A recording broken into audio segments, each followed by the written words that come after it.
Good morning, everybody, and welcome to the Pulmonary Rehab Sept Web meeting.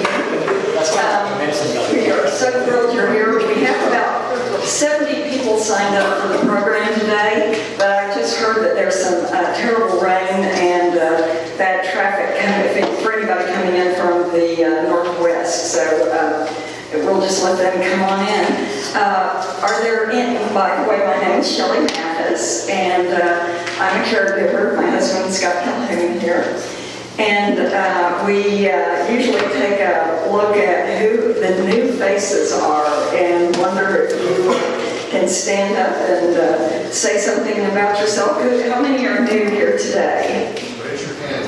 Fantastic. Okay, well, let's see. You want to tell us a little about yourself? Okay, I'm Barbara Palmer. I live in Grand Prairie. I have my grandson that lives with me, and I was diagnosed with IPF 2 years ago, and this is my first meeting. I think it's great that you guys are doing this. I can't wait to see how much help it's going to give me. Great, thank you. Good to have you here. Good morning. My name is Rashiz Hanks. I'm currently working at Texas Instruments. I was diagnosed a year ago in November. What was your diagnosis? IPF. IPF, okay. I'm Mary Alcock. I'm a caregiver. My husband was diagnosed with PFWarrior, which is usually females, usually younger, and usually smokers, none of which he is, in 2015, and got a double lung transplant here in 2016. And August 9th was his 1-year anniversary, and he's doing phenomenal. Fantastic. My name is David Cronk. I was just diagnosed probably within the last month. Haven't got a second opinion yet. Glad we found this. Looking forward to all of the meetings. Welcome. This is Gail, his wife. Okay. She just We're so glad to have you here. And Dick Morgan should stand up too. I'm Dick. You want to say a little bit about what you're up to that's helping the new patients? Well, not doing a whole lot, but I did give everybody that's brand new a little welcome kit, and we're going to put it on the website, so if you're not brand new, but you'd like to see what's in here, it's not top secret, it's confidential, top secret. You can go to the website, depends on how soon Bill gets it on there, but probably by the end of this next week, it'll be on the website. You can download and print out a copy if you'd like to. And the other thing we're doing is trying to catch all the people this is their first meeting, and putting them at one table where we can talk about things that are confusing to brand new people. And I think we managed to corral 1, 2, 3, 4, 5 today, so that's a good start. That's fantastic. Thank you. Thank you, Dick. This is just a wonderful start. And by the way, our group is growing so large that we, in order to do more things that we really need to do, we are going to partner with the Dallas Foundation and get our 501c3 with them, so that anybody that wants to make a donation to us can do it in a tax-advantaged way. This group, Bill, what is it, about a 2.5-year-old group, and we're biggest donation, is that? Well, if you read this wonderful description that you put together, we're actually 4 years old. 4. Seems like just yesterday. This September, we're 4 years old. And we've grown from 2 people, Patty, Yeah. 800. And we're now 800 in every state. In the United States, we're now 13 countries. We are the largest support group in the UK. We're the largest support group in New Zealand, and we're the largest support group in Australia, and we're the largest support group by a factor of 10 in the United States. So that's just happened in 4 years' time. And our vision, future vision of growth is what we're trying to do. We like to serve all the patients everywhere for the same things we're doing here. So we're doing it two ways. One is meetings like this, which we're blessed to have this wonderful facility. And UT Southwestern and Baylor Skyway, they're angels for us, they really are. But one of the things we're trying to do is recognizing that if we have a member in London, England, they can't make these meetings as good as they are. It's difficult. So we're doing a virtual meeting where once a month we're having them attend a virtual video presentation, not a webinar. Because webinars kind of talk to them. This is a meeting where people interact and exchange information and ask questions and all that. And the virtual meetings are taking off on as a life of their own. So we have, I think right now we're at about 200 people belong to our virtual group, 800 belong to our physical group. And it's really exciting. I look around here and I see all of you. As I mentioned, I think in Nashville, I love these meetings because it's a chance to understand, hey, I'm not alone in this. I'm living with this disease, and I'm living, and I see others are doing the same thing. And it's really rewarding. I know we are so different from Pulmonary Fibrosis Foundation, an American one, and they're doing wonderful things too, but we're putting patients together. And by golly, through Bill Vick, we have changed the narrative of pulmonary fibrosis and how you live with it and do well with your life, even though you have it. So we took over the narrative like warriors, you know. So we're the real thing. Anyway, Roseanne, where are you, Vicki? She's going to talk about the pulmonary fibrosis walk that's coming up. I'm talking on behalf of Heather because she's out of town enjoying herself in California. Okay, she just wanted me to mention a few things about the walk. You must register as a participant to get a t-shirt. If you just donate and do not register, you will not get a shirt. And shirts are tracked through the registration. That's why you need to register.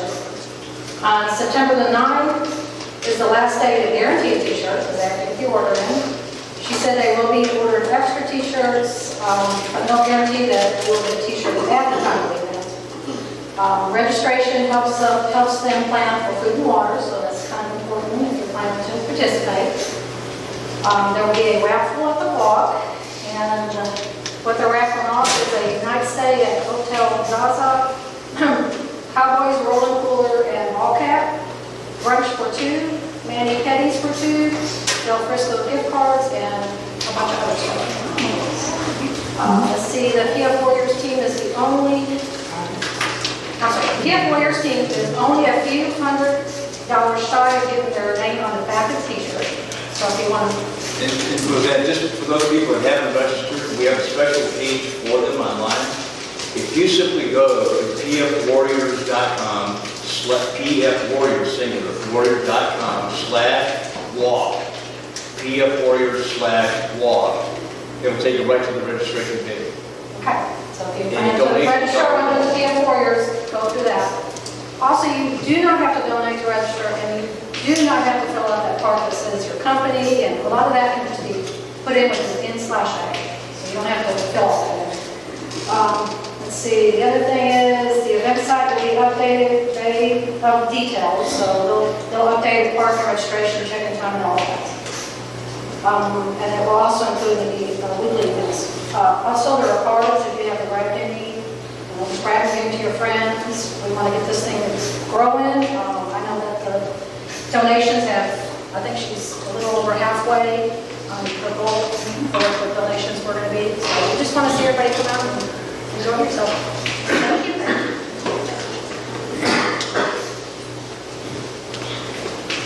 Bill, why don't you come up and talk about the expo that is now scheduled for December? The problem's not to do this video. Well, it's exciting stuff to talk about. Thank you. Can you all hear me without this microphone? Yes, sir. Okay. All right. How's this? Is this good? About Better? Not good. Better speak up? I'll speak up. Well, what's happening in December is probably, in my 7 years of this whole journey, one of the most important things I've personally been involved in. because, if you look at the world of pulmonologists worldwide, they're all great, they're all dedicated, they're all good, varying degrees of good, I guess. But there's 2 or 3 that just stand out above the pack. We're having 2 of them, and many people would say they're in the top 5 pulmonologists in the world. There's 2 that I think stand out. One is a pulmonologist in Seattle. His name is Ganesh Raghu. Ganesh Raghu, like I was at the PFF Summit in Nashville, his presentation was filled up almost immediately by other doctors. He's respected by other doctors as being the guy, and he is. He, along with Lisa Lancaster, who is the head of pulmonology at Vanderbilt in Nashville, will be our 2 guest speakers. Plus, we'll have Kathy Lindell at the University of Pittsburgh, and Dr. Lindell. Kathy is, I think, recognized. She has just numerous papers published. Amongst them, she's an expert in palliative care, and that's kind of a fuzzy area for many of us. And she'll address palliative care and what it is, what it's not. And then we'll also have a leading radiologist talking about how does a radiologist look at our CT scans and make a diagnosis. So it's going to really be a super, super meeting. It'll include lunch, which for some people is a big deal, whether it's not, but it'll be there. It's going to be at Baylor Scott White. The master of ceremonies, if you will, is Dr. Yolanda Magetto. And it's going to be a big deal, it really is. We'll have, we're going to probably cap it at about 100 of our members. And there'll be another 100 doctors attending at the same time. Because the doctors that attend will get CME recognition. So that's continuing medical education units, so they're going to be flocking to this as well. But it's a unique presentation. It's actually going to be called a symposium. We were calling it our PF Expo. It's really a symposium. It'll be called the Baylor Symposium for Pulmonary Fibrosis. And we're just terribly excited about it. So it's going to be, you'll be seeing a lot of mailings and send-outs coming on that. The other thing we're doing that, Shelley, you touched on the foundation, and I'm excited about that because, we want to do a lot of things for our membership. And there's a lot of things we can't do. I'll give you one example. It has to do with oxygen. Many of you are on oxygen. If you're not at some point in time, in all likelihood, you will be. Insurance, the way it works in this country, unfortunately, everyone's not on Medicare, and everyone doesn't have great insurance. So they kind of fall in this donut hole, if you will, where they can't get it, but they need it. And we've had one of our members' sister pass away recently, a couple weeks ago, because she couldn't get oxygen, and because of the funds and financing. I want to solve that. So the foundation we're putting together, one of the many things will be our charter, what I'm calling the oxygen exchange. And it's a way that if you don't have resources but need oxygen, you can get oxygen, the tools, the tanks, what you need. You can also get help and support in your funding to make that bridge to have insurance. So that's something we're doing as an organization. I think that's tremendous good and tremendous reach. But those things are taking up my time. So with that, thank you for surprising me. You had it coming. Yes. Is there a date for this symposium in December? December the 8th. 8th. And it's not going to be a regular auditorium, it's going to be another place where we're more people. The program today is diet and exercise. One size does not fit all. And Bill and I were in a meeting with Dr. Magetto not long ago, and she said that she had more time to talk to patients about what they, if they come into the clinic very sick and the next time she sees them, they're not as sick and they're doing well, and she will ask them, well, what are you doing differently? And a lot of them might say, I've gone paleo, or I'm doing the keto diet or whatever, and she said she really wished that she had time to sort of drill down on this because everybody is so different, and some are doing the Mediterranean diet, so they're all doing different things that are helping them. But goodness, how do you know which one will help you? So today we've got the #1 clinical dietitian and nutritionist. We got Cooper Clinic. She's the #1 in all of Texas, and she's a registered dietitian nutritionist, certified diabetes educator, and her name is Katherine Nashatker. And what I really liked about meeting with Katherine is she took on immediately a lot of intellectual curiosity about this disease. In fact, meeting with a couple of our patients so she could understand a little more, talking to doctors, and I just love it when people have that kind of natural curiosity and want to help. So please join me in welcoming Katherine Nashatker.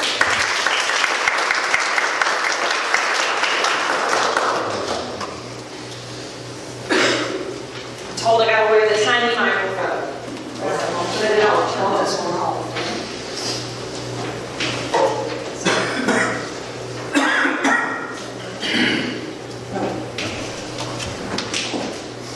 Make sure you can hear me when I put it on. Good. Thank you, Shelley. I'll slip that $50 bill for saying that I'm the #1 in Texas to you after the presentation. All jokes aside, I'm really, really flattered to be asked to come and speak to you guys. I am not a pulmonary expert by any stretch of imagination. I am a registered dietitian who's very, very passionate about helping people improve the quantity and quality of their life. That's as simple as it goes. I'm really fortunate. I work at the Cooper Clinic. If you don't know anything about the Cooper Clinic, the long and short of that is we work with folks to look at them head to toe. We do comprehensive physicals because our founder, Dr. Kenneth Cooper, who still sees patients today at our clinic at, I believe, age of 86, who founded the Cooper Clinic back in the 70s, really felt that if you worked on diet, if you worked on supplements, if you worked on exercise, if you moderated how much alcohol you were eating, if you managed your stress, he really wanted to challenge that concept, at least in the early 60s, of don't do that, don't push your heart too hard, because that's actually counterintuitive, that's bad, that will hurt you. And so he started doing stress tests back in the late 60s, and he was one of the first person who coined the term aerobics. So he's father of aerobics. You go to Brazil and you say you're going to run, you don't say you're running, you say you're recuperating. So he's a legend in many ways for us, but I love this quote from one of my colleagues. I work with 9 dietitians at the Cooper Clinic. We all have specialties. She's a culinary dietitian, and she has said that if your lifestyle doesn't control your diet, eventually your diet will control your lifestyle, and it's so true. And there's always one thing we can do a little better each day, and that's my goal today, is that you pick up on 1 or 2 things that are either validating that you're doing right now, or maybe something that you should be doing that would improve your experience. And then furthermore, our founding father's son, Dr. Tyler Cooper, is really forgiving with, we're not going to be perfect. And so I love this quote of his: don't be afraid to start over and have a short-term memory with your failures. Oftentimes, people come to me and they say, I'm not doing good with this or that. They're real hard on themselves. And then they say, but I'm going to try again, or I'm going to try again after this vacation. Or once graduation for my kid, I'm going to do this. What about the next hour? What about the next meal? What about the next snack? Because that's really where habits start. And you're going to see a running theme here. There's a lot of my slides when it comes to small, tiny steps. I really want to thank Shelley and Bill, and of course the folks that I got to speak to before I came to talk to you guys. I really appreciate the time, the coordination, effort, because I'm not an expert, but because I'm hungry for knowledge. I did my best. I read a book that you gave me, and I'm already forgetting who wrote it. Noah Greenspan's book. I whipped out my husband's medical textbooks from his time in school, and he laughed at me and said, "Are you studying to be a doctor?" I interviewed some pulmonologists at UT Southwestern who I cannot even begin to tell you how impressed I am. I cold emailed. I did not call. I did not reach out to anybody that I used to work with at UT Southwestern. I just emailed Dr. Terada, and I said, "Hi, Dr. Terada, I'm Katherine. I'm going to meet with the IPF folks, and I really want to know this, and this." And y'all, within 18 hours, I had an email back. He see Dr. Glazier and Sillin. I may be saying that wrong, y'all may know Dr. Sillin. And I just thought, wow, that's what the luxury of working in a medical community where you have a teaching hospital, that's the difference between, excellent and just maybe mediocre. So I was really impressed by that, really happy that they did that for me. And if you know them, give them a high five, say, Katherine says really thank you for helping her out.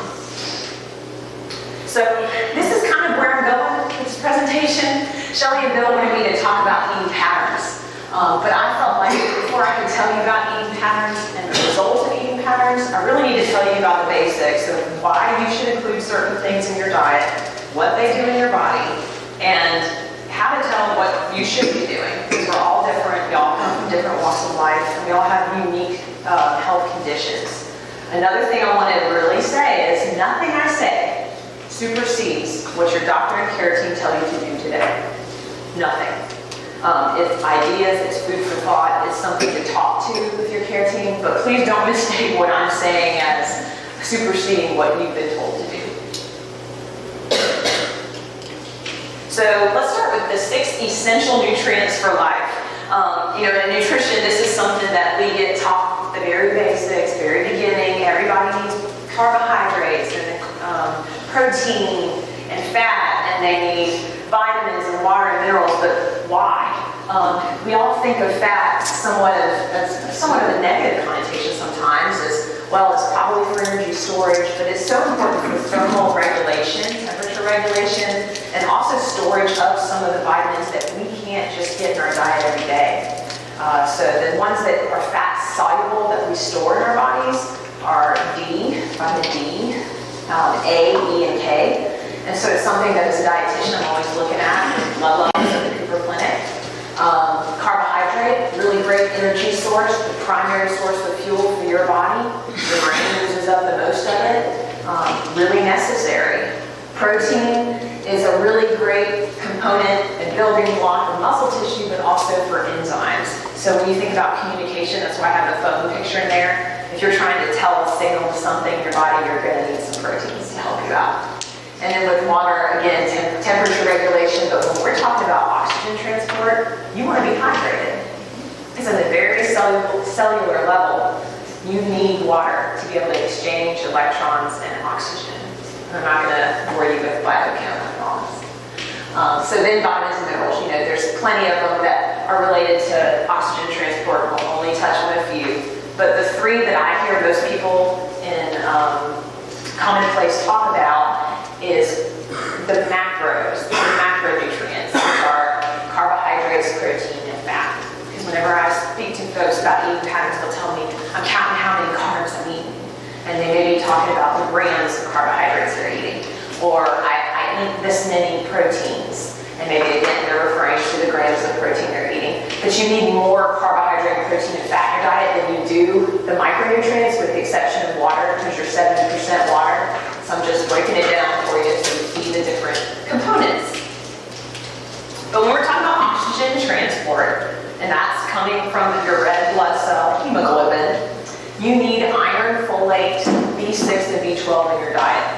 The reason I have given you the overload handout with all the different micronutrients and all the different sources is so that you can take it for 2 reasons. One, I wanted to illustrate how complex it can get. I mean, how many people will probably look at that and thought, oh my gosh, it's Encyclopedia Britannica, why'd you do that stuff? And then 2, you might underestimate or overestimate how well you're meeting your needs. If you take a look at calcium, if you take a look at iron, and you think back to how many times you eat those foods, and you have an honest talk with yourself about Monday through Friday, are you reaching them? And we're talking about oxygen transport. So are you getting some of these great iron sources? And depending on the eating pattern that you eat, that you're following, if you are omitting some of the animal sources of protein, like beef or gosh, what else do I have up there? I think that's still beef or pork on the left of the beef. Then you need something with vitamin C to pair with your plant source of iron so that you will actually absorb it. So for example, if I'm a vegetarian, I'm just eating spinach salad for my iron source, I'm not really going to be able to absorb that without vitamin C. And how would I know that? Well, dietitian who would help you plan out your very detailed eating plan. So just a quick illustration of some of the nutrients you need for adequate oxygen.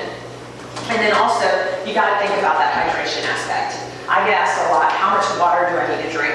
And there's all different ways you can calculate that. I listed 2 different ways. A real easy way to kind of generally get at it is to take your body weight in pounds and then divide it by a half, and then that's how many fluid ounces you need. So I have a little example of a 200-pound individual needing 100 fluid ounces. Some other general guidelines from the National Academies of Sciences, Engineering, Medicine say specifically for men and women in liters. But this is something you should talk to your doctor about. And again, if you were ever told to increase your water needs, you would do it slowly. You wouldn't just arbitrarily start drinking this amount, okay? So again, talk to your care team. Am I drinking enough? This is how much I'm urinating. This is how I'm doing. And then you have to have adequate calories to maintain your body weight if you want good oxygen transport. So for folks who have difficulty gaining weight, difficulty losing weight, got to get a good calorie balance so that all this works out for you. Now, when we're talking about fueling yourself at rest, I really want to kind of go over what are the different components that you're using, what are the energy fuel sources that you're using, and what you're using is carbohydrate and fat. So what's happening when you're creating energy just right now is your body is using carbohydrates you store, and it needs some fat in order to make energy in the form of ATP. A lot of times we think, well, we need protein for energy too. Protein, Katherine. But if you're at rest, and if you're just hanging out, right now, your body's using those proteins for the enzymes, for immunity.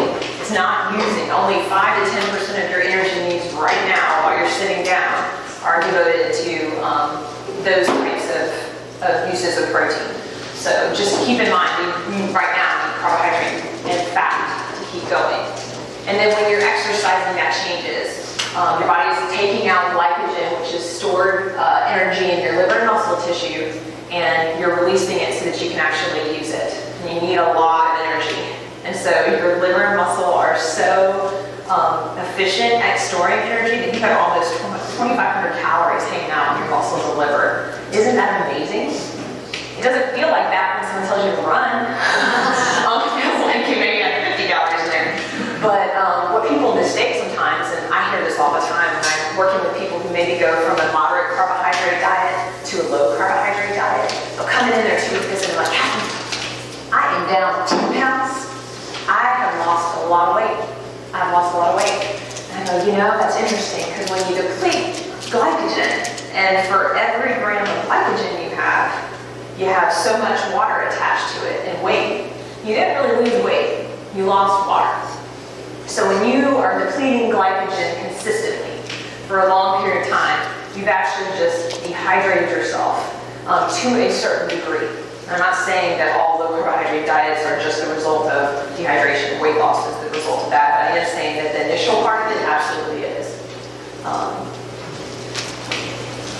So eating patterns do influence your overall health. We know this because dietitians and nutrition professionals rely on the dietary guidelines for Americans. They come out every 5 years, and they're compilations of all the scientific studies for mortality and chronic disease. And we all look at them as health professionals and go, well, what are the guidelines? What should we tell people to eat based off of all this information? And what it's telling us is we gotta have a good variety. You gotta have lean protein sources. You gotta have moderate amounts of fat, especially the artery clogging fat, which is a big problem for a lot of us Americans. And then whole grains, fresh fruits and vegetables, minimal added sugars. We know that to be true. And we also know that if you really don't want to get heart disease, if you really don't want to get diabetes and some of these other chronic illnesses that are preventable to some degree, these are the exact guidelines you're trying to hit. So at the Cooper Clinic, we're translating this all the time to what does that meal plan look like so that our patients don't have to do the math themselves. But 10% of your calories from saturated fat, I can tell you this. If you're a 150-pound person and you're trying to stay within your calorie needs, saturated fat could be easily taken up by 1 hamburger a day. or 2 pads of butter on a piece of cheese if you're trying to hit these guidelines. So it's really important to work with a dietitian. Again, ding, ding, ding, you're seeing me just keep on saying dietitian who can do the hard work for you. Why don't you sit down and take out a calculator and do this math, guys? I love it. It's my job to do it for you. And then an important thing is alcohol consume moderation. So a little common known fact, we were looking at alcohol at the Cooper Clinic a while back, just reading voraciously with, aside from fatty liver disease and some of the other adverse consequences of drinking too much alcohol, what are some other chronic diseases leading to it? And there's a substantial correlation between breast cancer and alcohol consumption in women above the recommended amounts, which are no more than 1 drink a day for women if they are partaking in alcohol. And so that drink is going to be defined as 1 12-ounce beer, 1 ounce of spirits, or 4 ounces of wine. So just keep that in mind that that's something if you're female and interested or concerned about a family history of breast cancer to keep in mind with alcohol. But common eating patterns that I see, and common eating patterns that we discussed when we met together, Shelley and Bill and I, were paleo, keto, and Mediterranean. So we'll go through each of these. I peppered in vegetarian because I see a lot of vegetarians, which is kind of shocking because only 2% of the U.S. population follows this diet, but I see a lot of folks at the Cooper Clinic following it. So I'll touch on that. So what do vegetarians eat? It's kind of obvious, plant stuff, plant foods. And the questions I always ask myself when I'm meeting with vegetarians is where's the protein coming from? And is the diet varied? And the reason I'm looking at that is because, it's my right little slide, guys. And I didn't give it to go. There we go. It's because not all protein is created equal. So when I'm looking at somebody's diet and I'm looking at calorie needs and I'm looking at how can I get the amount of protein that person needs, I'm looking at what's the most complete way to do it. An essential amino acid is a very basic piece of protein that you can't make on your own. You have to get it from food. And so what this slide is illustrating is that for the same amount of 50 tablespoons of peanut butter, I can get a complete protein profile with 50 tablespoons of peanut butter or 5 ounces of ground beef, or 18 cups of chickpeas, or 5 hard-boiled eggs. So it's so individual. So what I'm trying to illustrate to you is I'm not saying beef wins over everybody else's peanut butter, but what I'm saying is it's such a delicate balance between your calorie needs, how much protein you need, and is it something that's a complete protein? And how would you know that? Again, your trusty dietitian will tell you. Another late-breaking kind of thing that I wanted to pepper in here because it's such a hot topic in nutrition and in the medical community is the gut biome. And it's unequivocal still, but science is leaning towards the notion that if we feed our healthy guts, which is our healthy bacteria that lives in our gut, but also something we acquired when we were born from our mothers and from our exposure to our environment, that if we feed it good fibrous tissue, fibrous plants, that we are creating a good gut bacteria that could potentially reduce risk of diabetes, reduce the risk of obesity, but perhaps have a link to some of the immunity issues that we're facing. So there's a big ... behind that. The NIH is mapping out the gut biome, and if you go to their website and type in gut biome, you can read all about their latest and greatest outcomes, one of which is they've isolated a bacteria strain that is only specific to humans who have obesity. And they've taken it out, don't try this at home, a fecal transplant from a human, and they put it into a rat that was sterile that didn't have obesity, and they've made the rat obese just by taking out C. minute. So you can't say, nobody can say, oh, it's my C. minute that caused me to gain weight, or oh, it's my bacteria that has created my obesity or something else. But they're trying to understand what levers can you pull to make your gut biome work in your favor. So it's something to really watch, and it's something that us dietitians are really excited about because we love to tell people to eat more fruits and vegetables. So see something that kind of leans in that direction, we get jazzed. So a vegetarian diet, pros and cons, a lot of pros. It's low in saturated fat, high in fiber, lots of minerals that are great for you, but it requires a lot of food pairings that I just described. And I think people sometimes underestimate how hard it is to make sure you're getting a well-balanced diet. And you can look fine, you can look great, you can walk around and feel great, but when I'm looking at your lab work, when I'm looking at your bone density, when I'm looking at the ultrasounds that the doctors have done at Cooper Clinic to see if you have any arterial sclerosis, which is the hardening in your arteries that you can't see unless I have an ultrasound, am I going to be able to know how healthy you are? So this is something just to always keep in mind. You want to have the right pairings and the right care team to help you follow this plan. So these are the questions you want to ask yourself if you're considering being on a vegetarian diet. I think a big question here too is how comfortable you are in the kitchen preparing whole foods, especially when I'm telling you that you have to pair them with certain citrus-rich vitamin C foods if you want iron and that kind of thing. So paleo meal, what does a paleo meal look like? So I just kind of put in a bracket of what some of the food groups that are excluded or some of the other foods that are minimized. It doesn't include a lot of processed foods, as almost none. Grains, legumes, added sugar, margarine, trans fats, or most dairy products. And so as a dietitian, I'm asking, when someone follows this plan, where's the protein come from? Is there adequate calcium? What about fiber? And again, I'm looking at the protein quality of someone's diet. So a fun, common, not common knowledge thing is that leucine, one of those essential amino acids, is really, really good for energy and for sports nutrition. It's something that we always focus on as dietitians when we're working with someone who's very active and making sure they get enough leucine. So if I'm working with someone who's on a paleo diet, I really want to make sure that they're getting the right quality of leucine. So I'm just illustrating for you here the different levels. If you look over here at whey protein, there's almost 3 grams of leucine, chicken breast, 2, skim milk. I need 3 cups to get the same amount of leucine in the whey. So it's just one other way for us to look at the protein quality of someone's diet. And then of course fiber. This is my favorite topic and I always make people laugh because really that's the most boring thing to talk about with people. But fiber is so important and you need it just for all different reasons, cholesterol management, regularity, but it's age-based. And a lot of times too, folks underestimate how much fiber they're getting, especially from whole grains. And if you are someone who's suffering from constipation and you're under the impression of, well, wait, I eat a ton of fruits and vegetables. I eat almost 4 cups or 9 cups. Why am I not able to go to the bathroom? It could be because of the insoluble fiber that's missing in your diet. Insoluble fiber is found in wheat bran and found in psyllium.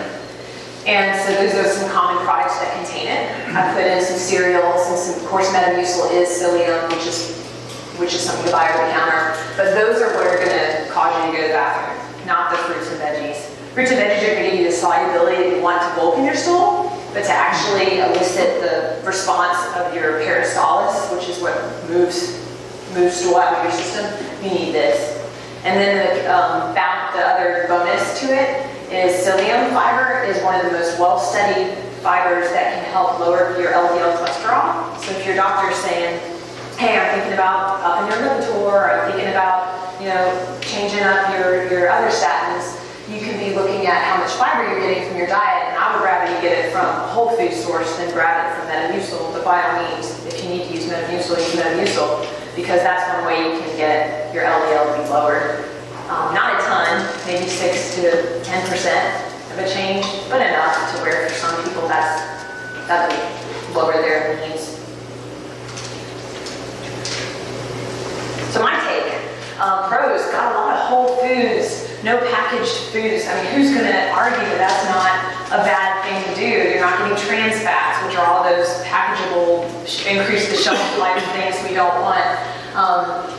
It includes a lot of rich food sources and amidst sugars, but you have to always remember where are the sources of vitamin D and calcium, because if we're not getting a lot of dairy, where else are we getting the calcium? And so that's another question where I'd ask, if you're going to follow this diet, take a look at the sheet I just gave you and count up how much calcium sources you're getting from non-dairy sources. And just make sure you're getting enough. Talk to your doctor about supplementation if you need it. And then also the sources of your protein.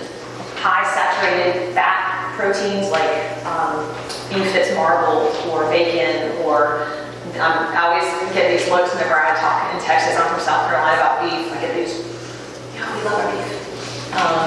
Pork and anything else that's processed that's high in saturated fat. There's a potential for getting too much on this diet. And then omitting a food group for grains, you just have to remember the fiber sources that I just mentioned for constipation and just for LDL management. You got to be wary a little bit of, am I getting enough for those purposes? So ask yourself these questions if you're going to follow this diet. Now, ketogenic. Does anybody need to hear the history of ketogenic diet? Everybody is familiar with it, or do you want to, like, 2-second history? 2-second history. Okay. Ketogenic diet, when you say that to a dietitian, he or she is going to think of 1921 when someone used the ketogenic diet, which was restricting all carbohydrates from someone to stop epilepsy, which is a seizure disorder in people. And so the thought process is, the word ketogenesis is when you take away carbohydrate for energy, your body makes a fat byproduct called ketones. And ketones can be used as an alternative source for energy. And so the premise was, we don't know why, but it's doing something in the brain to slow down seizures back in the 1920s. So then it kind of just wasn't very popular, at least in medical journals, it wasn't done widespread. But then come around, I want to say 1990, John Abrams, a Hollywood producer, had a kid who had really bad epilepsy. And so he had money to start a fund called Charlie's Foundation, and he made it very mainstream, ketogenic for the management of epilepsy in kids. And we do that in hospitals for kids. I worked in a children's hospital for almost 10 years before coming to Dallas, and that's how we manage seizures. So it's a very dire straight situation type of diet. And you would eliminate almost all sources of carbohydrates from grains or fruit or vegetables and beans.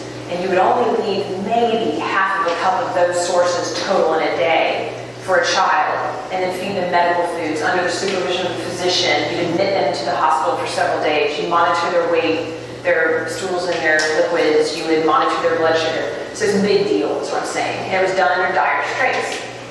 But now, for reasons I'm not 100% sure why, it's become very mainstream to call something like ketogenic diet, which I just described to you, ketogenic diet.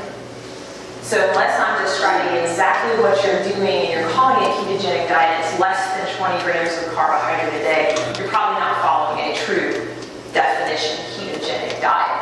But that's the whole history behind it. So it includes lots of eggs, meat, fish, poultry, salads, sometimes butter. This is an example of one of the meals that someone has made, and then a little bit of meat, really.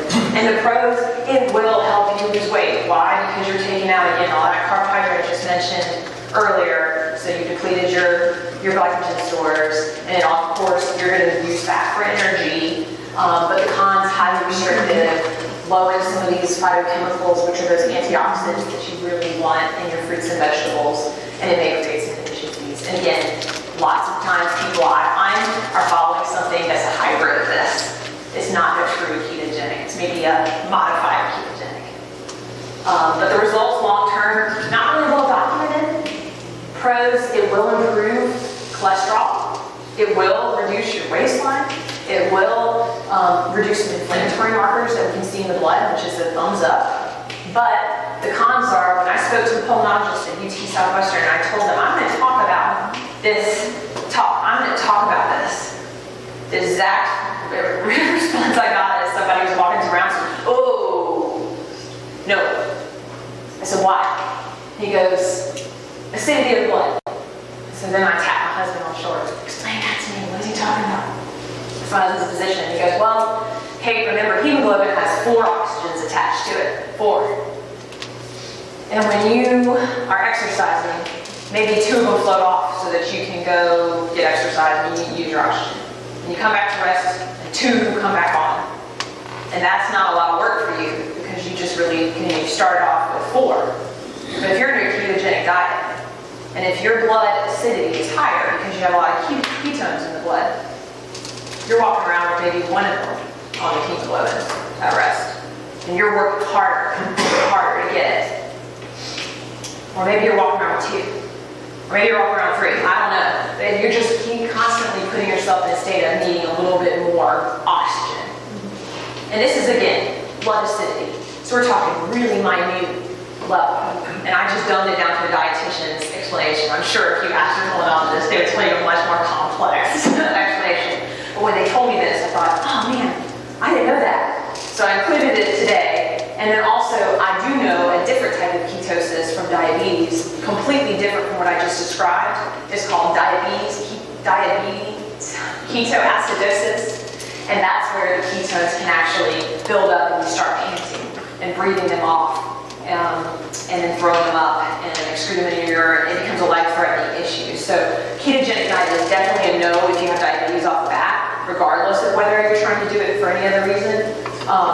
But especially in IPF, just consider this. Ask your pulmonologist about it. Say, hey, dietitian was talking to me about acidity and ketones. Tell me more about your thoughts on that. Tell me more about my condition. What am I doing? And truly, this is only going to be applying if you are that diligent about the ketogenic diet, if you were restricting to that level that I just described. And at the Cooper Institute, where we do all of our number crunching of all the data we've been gathering since the 70s on everyone who's come through our clinic and who's participated in our studies, our PhD has said, you know, at the end of the day, any dietary approach that leads to weight loss is going to show the same improvements on the pros. So his point was, you can achieve these great pros with the ketogenic diet, but long term, could you accomplish the same result with some other diet? Maybe. So he just kind of threw it out like that. So ask yourself these questions, because again, that top question, am I really restricting my carbohydrates that much, is the big indicator for whether you should be as concerned about the slide I just mentioned before. And then, is your entire care team aware? Just make sure. Pulmonologist needs to know, exercise physiologist, physical therapist, definitely dietitian. Because I work with people, just full disclosure, who follow all these diets. And I don't sway them off of anything, I just give them science. This is what I know about your condition, this is what I know about what you're doing, you make the choice. Because I'm not pro or con any diet. I'm pro, you do what you need to do to have the best quality of life in your life. So Mediterranean diet, these are very colorful, very comprehensive diet plans. They include the basis of a healthy, active lifestyle. Like when you look at the food guide pyramid, which I'll show, you really do have to have a lot of extra activity to truly be following the Mediterranean diet. But you also have to have a giant consumption of fruits and vegetables as your base, not grains so much, thin grains, thin lean proteins, but a lot of fish. So there's a good source of fatty acids in those fish that would help with inflammation. So when you see fatty acids, think reduced inflammation. And we use it often in Cooper for folks who have joint pain or trying to get their triglycerides down. We're big on that. The cons, you know, when you read about Mediterranean diet, it's very general. Eat a lot of fish. Eat a lot of fruits and vegetables. It's not as prescriptive where they're saying this many servings and that many percentage from calories. So just keep that with a grain of salt. But the U.S. World Report always ranks diets year after year, and it always wins.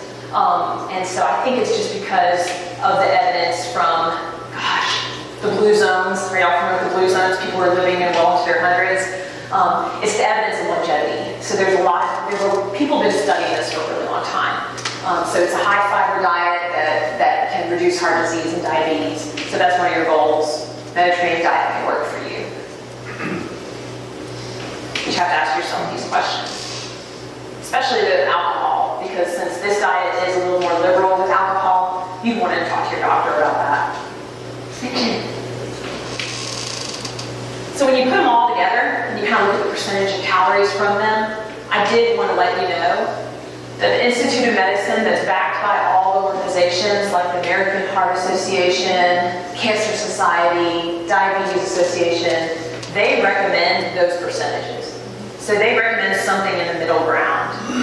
It kind of really only knocks out the ketogenic from their recommendations because it's very inclusive of protein and fat recommendations. It's just that the fat and carb on keto is so much lower than their recommendations, and the fat in general is just so much higher that that's the only reason why it's knocking it out. So there's some type of moderate level of carbohydrate that seems to be acceptable for most of these organizations.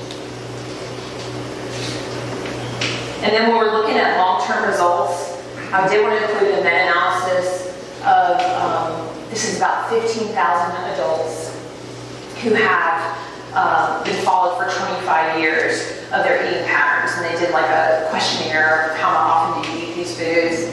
And ultimately, at the very top, when you substitute carbohydrate for any type of animal or protein fat, I'm sorry, I said that wrong, animal protein and fat. So we're talking, poultry, beef, whatever. If you're eating less carbs, but more of those, the hazard ratio, if it's over 1, it increases the risk of you dying at all causes. So you can tell from low to moderate carb, if you substitute it with animal fat, it increases your risk of death at all causes. Moderate increases your risk. But then when you go down to the lower portion, if you substitute the carbohydrate with a plant source of protein, so we're talking soy, nuts, seeds, your risk goes down. Everything's less than 1. So it seems to matter. Why am I sharing this with you? It seems to matter what you substitute the carbs with. It's as important what you're eating instead of the carbs as it is eating less carbs, if that was your goal for weight loss. So always asking yourself these questions to individualize your meal plan. It's all about personalization, but I will touch on some of my tips and hacks, for lack of a better term, if you are suffering from side effects or reflux or low appetite. If you need to lose weight, the number one thing I can say is consider your food environment and track calories. All studies show that if you track your calories, you are 2 times more likely to lose weight than someone who doesn't. And no one wants to hear that because it takes time. Writing it down takes time. Using an app takes time. It's tedious. But there's something that goes on with the feedback between what you're eating and what you just wrote down. And I don't know how to describe it, but as a dietitian, I've watched it work. And then also keep in mind, if you use all your calories on something that has a big volume, a small volume, you're going to want to eat more of it. There's this concept of volumetrics where we basically eat the same amount each day, but if we know that and you know you're going to be satiated off of the same larger volume, why not eat 3 cups of tomatoes for the same amount of calories as you would 16 jelly beans? Or why not eat a cup of grapes instead of raisins? And then the opposite would apply if you need to gain weight. If you need to gain weight, don't fill up on the cherry tomatoes. Fill up on the raisins first. Not so much the jelly beans. But it's that whole concept of thinking of nutrient density and calorie density, which comes very naturally to, I understand, a dietitian. And then knowing really quick what you should start eating first. So I like these little spot the difference things that I pick up sometimes off the web. On the left side, we have a plate that has 1,000 calories, and on the right, 600. But the reason, can anybody see the difference between the 1,000 and the pasta? Yes, you're exactly right. Pasta, there's 2. This one's 3 times as much pasta as that one. And then there's a whole avocado on this side, whereas that side has a 4th. So the avocado, even though it's a great source of heart-healthy fat, it's also really calorie dense. So it's just simple swaps. And this can kind of go both ways. You need to gain weight, lose weight. Where can you leave the most calories? And then if you gotta gain it, I'm really big on making liquid calories count. I'm 5 months pregnant and had a really hard time eating enough because I'm a dietitian, I run a lot. But I had to stop drinking water so much. Catherine, drink some milk. Pick up the milk. If I'm not gonna eat a whole meal, I gotta eat something else. And shifting my mindset. using cheeses, nuts, and raisins, using seeds that my dietitian may recommend, like chia. It's a great source of fiber. It's really small. It can go into yogurt. It has a cool texture. Using olive oils. So having those little add-ons for every meal, making every bite count, is really important. And staying with your mealtime. You know, one of the things the doctors were telling me on the phone when I talked to them is mealtime is so important with meds, but equally as important for habit forming as a dietitian, mealtiming matters. If you stick to a routine, you're going to sleep better, your bowels are going to be the same. It's going to make it so much easier for your choices. You're not going to be swayed by temptation. Pre-planning really works in your favor. So regardless of whether you're trying to lose weight, gain weight, stay the same, mealtiming matters. And then reflux. This happens so often to folks. Eating small, frequent meals is important. Refraining from chewing tobacco, smoking, not using straws, which seems to be easier now that on the news they're saying they get rid of all the straws. But avoiding heavy foods within bedtime is so huge. And I find some people think heavy only means if I have wings or pizza. It also means if you have a heavy sweet food, full fat gelato, or a piece of cheesecake, or a couple dark spoons of chocolate. Even though there's small chocolate, it's still heavy, it's calorie dense and has a lot of fat content. But just so you know, the sleep, the American College of Gastroenterology, their guidelines also include losing weight if you need to lose weight, and using a wedge if you need to sleep to keep your head and bed elevated so that you're actually keeping those gastric acids down. So they're as important as the nutrition side is placing yourself in an appropriate manner at night. And these are some more. I often find too, people ask me, well, if I avoid citrus and I avoid tomato juice, that doesn't seem to reduce my reflux. Well, it's not meant to. These are more for symptoms. So if you already have irritation in your esophagus, don't drink stuff that's going to irritate it. It's not necessarily going to reduce your reflux. It's just managing the symptom.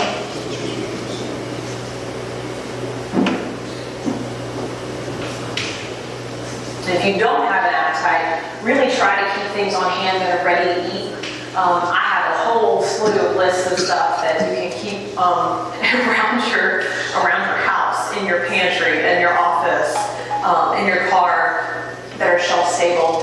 And some of the things that I'm seeing too that are really neat are prepackaged dry roasted garbanzo beans or soy nuts. Things that are almost trail mixy but are just really packed with nutrition and don't go bad and taste pretty yummy. And then I'm also big on room temperature snacks because sometimes when you don't want to eat, it's just the smell that just kind of really gets to you. So other sources of ways to get more calories in. And then lastly, I wanted to touch on infection. What can we do to minimize infection as best we can? And the number one thing I say is hand washing. Man, oh man. I work with a lot of folks who either finished off with cancer treatment or have other immunity type concerns, and we're just really big on wash your hands, even like in an hour. If you're not about to eat, but you've just been doing something else, stop, wash hands. Number one thing, juices, make sure they're pasteurized. So often folks are using those juices that you can grab and go. There's like juice bars now that you can go and buy bottles, or some folks will bring you juice. You want to make sure it's pasteurized. And then when you're traveling, going with bottled water, cooked vegetables, and just really well done meats. Don't want to go with stuff that's partially cooked or questionable. And I love the app Food Keeper. It's that little green icon. I download it and I use it all the time because I can't commit to memory how hot something should be when I'm grilling. And I'm a big proponent of using food, losing my train of thought, not a thermometer, I was going to say temperature, a food thermometer at home. So if you're going to cook pork, use the food thermometer. Food Keeper will tell you how long you should cook it and what the internal temperature needs to be. And Food Keeper is awesome. It'll tell you when you need to throw it out in the refrigerator. So like you may not know how long can I keep this, and that app will let you know. So in summary, you need all the 6 essential nutrients. There's really no one size fits all. And please always remember to talk to your care team. Do y'all have questions for me? I'm sure you do. Yes, okay, way back first, yes. You went over all different types of diets, and the one you did not key on was vegan. So I'm Yes. kind of curious how that falls in, because it's more stricter than... It is more strict. I'd say the only difference between vegetarian and vegan, because a really good question, would be B12. So B12 is in some of the protein sources that you would not necessarily get if you were just vegetarian. And so it's still the same in terms of making sure you're getting enough calcium, making sure you're getting enough iron. Food pairings are important. But I would definitely be concerned about someone who is a vegan and how much B12 they're getting. And that's something your doctor can always measure in a blood test, and then either give you a supplement if you need it. Most vegetarians and vegans need it. Yes? Is there association with vitamin D and lungs health? It's a really good question. Is there association with vitamin D and lungs? It's more immunity than anything. So I don't know if, because of the pathophys of IPF, I don't know if that an immune elicited. I cannot glean from the medical research that someone could say, yes, IPF is the result of this response. Because y'all are the experts. I'm the visitor. Well, we're a group here of sufferers that have more than just IPF. Like for instance, I have biology with interstitial with arthritis. So it's an autoimmune disease that where my enemy is whatever's attacking my immune system. Gotcha. So vitamin D is one of the things I take frequently to help my immune system. Love that. To improve my immune system. I take drugs that stress my immune system. So you got to fight both ends of the spectrum. Yes. Thank you. I'm recently diagnosed with something happening in my blood that they don't know what it is, where I'm retaining iron. Your comment, thing though, is that you're saying that oxygen is being transported by iron. So theoretically, if I have more iron in my body, am I transporting more oxygen? Is that first explain why I have 7 years post-diagnosis until smoking is smoking? Well,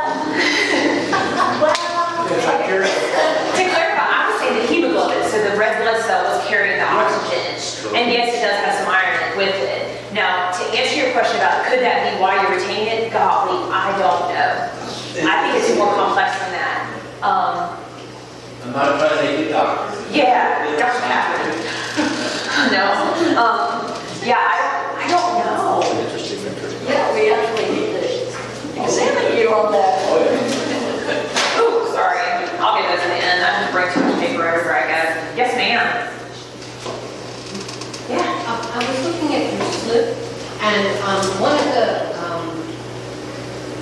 elements that we were most concerned about was sodium. And I see it's not listed on here, but we could find low fat, we could find gluten-free, we could find sugar-free. There wasn't a section for low sodium. And the difference is mind-boggling when you look at the labels. How do you find low sodium besides getting things sent to you on the internet? Yeah. So with packaged foods, you can only look for low sodium as one of the labels. I'll be honest, I don't remember if this was 8 years ago or 6 years ago, but it wasn't too far ago, where the government was really pushing packaged foods to cut back completely. And food industry said, no, if we do that, no one's going to buy our stuff. And so they kind of almost pushed back to a point where we couldn't get a lot of packaged foods to where I think a lot of dietitians and health professionals want them. The only thing I can tell you is fresh is better. And condiments, the biggest sources of sodium that I see in people's beverages, because we all mistake, we don't think to check the sodium in our diet soda or our some of the stuff we add to our coffee or ketchups and barbecue sauces. That's where I see most people get their sodium, and then the second to that would be packaged foods if they eat them. But I agree with you, it's very difficult, especially if you're trying to hit the guideline of 1 teaspoon a day, which is 2,300 milligrams. It's hard. Another question on sodium, since you brought that up. Scott and I both happen to be low sodium and very low blood pressure. And they said, have worried about, restricting salt. So is that really correct? I mean, so we don't like a lot of salt. I think that's where personalized nutrition really comes into play. So if you don't have a history of hypertension, if you don't have it yourself, if all these other things are coming into factor where you don't need to, then yeah, for you, it's not as big of a concern as someone who it may be. And then just a follow-up question is, what about the quality of food that you buy? There's organic, non-GMO, grass-fed beef versus everything else, all of that. So, I mean, is there a need because of, the disease we're working with to go to the higher quality, higher price foods? That's a good question. So should we be switching to organic or grass-fed beef because of IPF? My short answer would be probably not.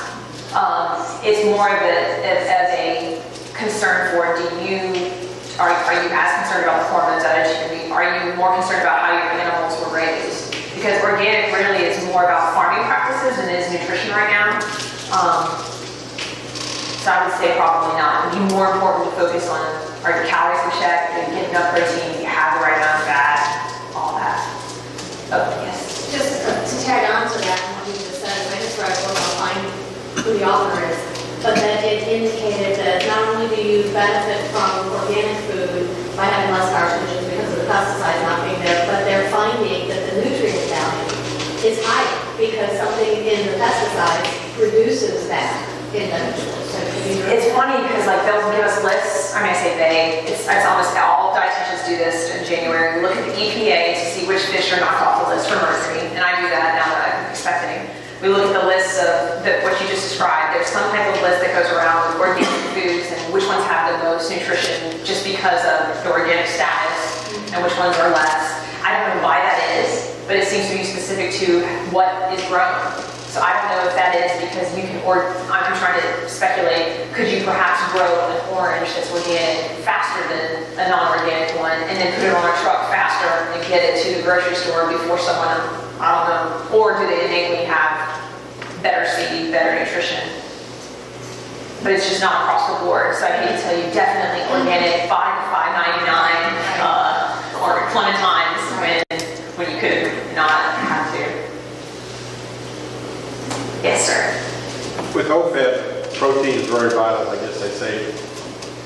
But how do you balance between that and gout? Because there is, I'm getting the effects of that a little bit. Yeah, I would say the best thing to do is track it, track what you're eating, number one, so know where your threshold is because it's going to be different to you than anybody else, and that's probably what a good dietitian would tell you to start doing, tracking what you're eating and symptoms. That is the one thing I do with all my patients that are, whether they have diabetes or any other chronic disease. I'm saying, write down, as important as what you eat today is how did you feel? Did you have energy? Did you sleep well? Did you have any issues with joint pain? Because we can't see patterns unless you write that down. And it's tedious and it's aggravating, I know it is, but if you get a good dietitian working with you, they can come up with that balance and figure out what it is that you need to stay away from. Yes. Okay, so I'm kind of like a diet junkie, you know what I mean? So I did plant-based, then I went vegan, and I did that for about a year and a half. I really didn't know what it was. Vegan stuff. Then I did a little paleo, and it just, my cholesterol, for whatever reason, I just wasn't feeling better. Now I'm doing the keto and I gotta tell you, I feel great. I eliminated carbs, and in the range you just mentioned, I'm under 20% per day. Okay. My protein is above what the strict keto would be, so I'm a little bit on the 30 side.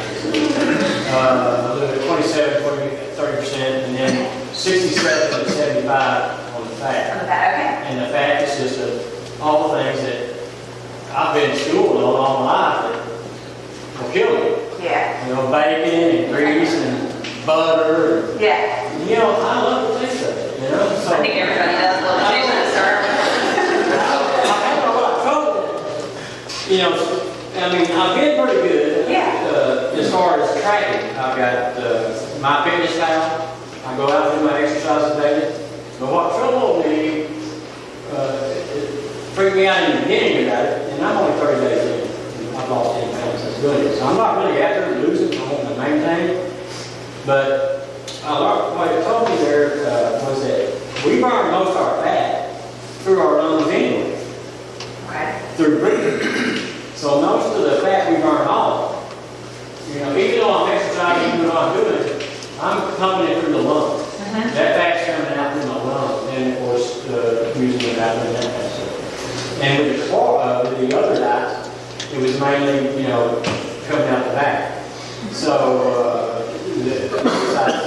so with the keto diet, I'm mainly burning my fat through breathing and urination. And with what you're talking about there, I'm burning ketones instead of burning. Well, yeah, if you're truly in ketosis, then that's what you're doing. Even if you didn't have IPF, if you're on a ketogenic diet, you're using ketones for energy, period. Your lungs, your heart, your brain, everything is using ketones for energy. I guess my short answer to that would be, you're a perfect example of personalized nutrition. And what I would hope is that everyone in your team knows what you're doing, and you're being monitored, and this is something you enjoy. Because as important as what you're eating is, do you love it? You love bacon, you love other things. If everything else all considered is right, then no one can tell you right or wrong. But I would mention to your doctor, hey, I did talk to a dietitian who said ketogenic does the whole acidity blood thing. Just see what they say. Right, yeah. You know? Definitely. But it's just so strange to me that through my grandma, and I hate to remember her, my grandma, when I was a kid, she used to make biscuits, gravy, pork chops, and all that stuff on the old style stove back in the 60s. And then I grew up, and you know, if I was talking to the vegetarian people, well, meat is just absolutely horrendous. But, you know, and if I'm talking to these other folks, you know, where you got to watch your cholesterol and all this. But in all reality, all diets are basically a matter of choice, right? it's a matter of choice and weighing out your risks. Weighing out your risks. You know, I speak to someone who's, everyone in their family has died of a heart attack before 50 or 60. I'm not putting on a ketogenic diet. Right. You know what I mean? So it's just all specific. All so specific. You know, it's interesting that people always say, well, back in the day, you know, biscuits and gravy, you know, red-eye gravy and all this stuff. But you also have to visualize, you know, what life was like. You woke up at 4 o'clock in the morning, you're living in an agrarian society, you woke up at 4 o'clock in the morning and you worked until sundown, or sunset, or sometimes past dark, and you ate huge meals, but you were active all day, and using all of your muscle groups, which we don't do that anymore. We're not that, so they were burning off all that. But we don't. Join me in thanking Katherine.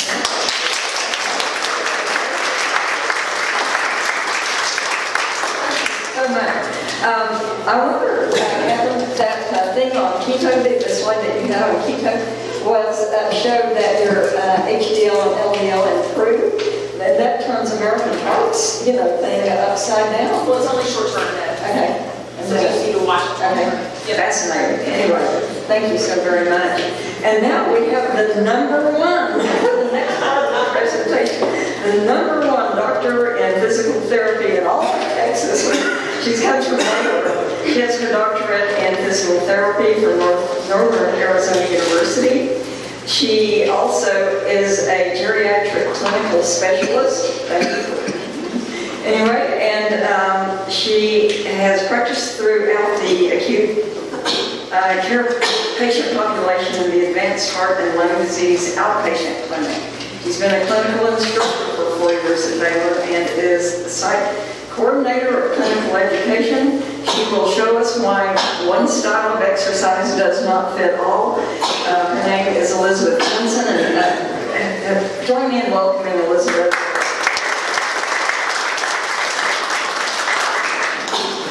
Good morning, everyone. Pleased to be here. I didn't bring a PowerPoint, so you'll just have to listen to me talk. But I also want to get a lot of your participation in here. I talk about exercise till I'm blue in the face with everyone every day. So I have a lot to share, but I kind of want to know what it is that you all have years, I have a geriatric specialization, but many of you have had your disease for longer than I've been practicing. So you know a lot more about the barriers or the difficulties that you face. So I'm going to start off by kind of giving you some recommendations, some generalizations from the national guidelines about exercise and what people should be doing. But then I kind of want to open up to you guys about questions that you have specifically that I can maybe help answer. Okay. All right. So in this room, how many people exercise 3 times a week? 4 times a week? 5 or more times a week? Excellent. Of those of you who raised your hands that didn't, how many of you enjoy exercise? Okay, a little bit less maybe. How many of you do not like it? Would rather be doing anything else? Well, that's okay. There are days when that is me as well. So I think the key thing, and Katherine kind of talked about it, and some of you brought it up too, is we have to find a reason for your exercise, right? There are health benefits, but if you don't enjoy it, if it's something you hate doing, if you don't have access to certain things that people tell you to do, guess what? You're not going to do it, okay? And even if you can do a little bit, it's going to be better than nothing, okay? So the national recommendations are that people are exercising about 150 minutes of moderate intensity exercise a week. Okay, so if you break that down, that's about 30 minutes, 5 days a week. Okay, you either do that or you exercise 75 minutes of what they call vigorous exercise. Okay, and then they say if you want even more substantial benefits, you double that amount. You either exercise 300 minutes of moderate exercise a week or 150 of the vigorous. So does anyone know what is moderate level intensity exercise? Walking. Okay, how fast or? I'd say about 3 miles an hour. Perfect, that's exactly what they mean. Anything else? Someone's riding a bike less than 10 miles an hour, doing some ballroom dancing, some light kind of sport activities.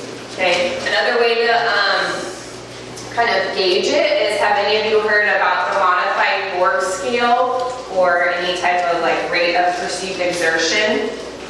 So it's a scale that goes from 0 to 10, 0 being no problem, 10 being very, very heavy. So I always say 0 is like you're at home watching a movie, feet up, you can do it all day long, wouldn't be a problem. Okay, 10 is like you just ran a marathon in the middle of July and you just crossed the finish line and you're lying on the ground. Okay, so moderate intensity is between a 3 and a 4 on that scale. Okay, so you should feel somewhat to a decent amount of challenge when you're doing it.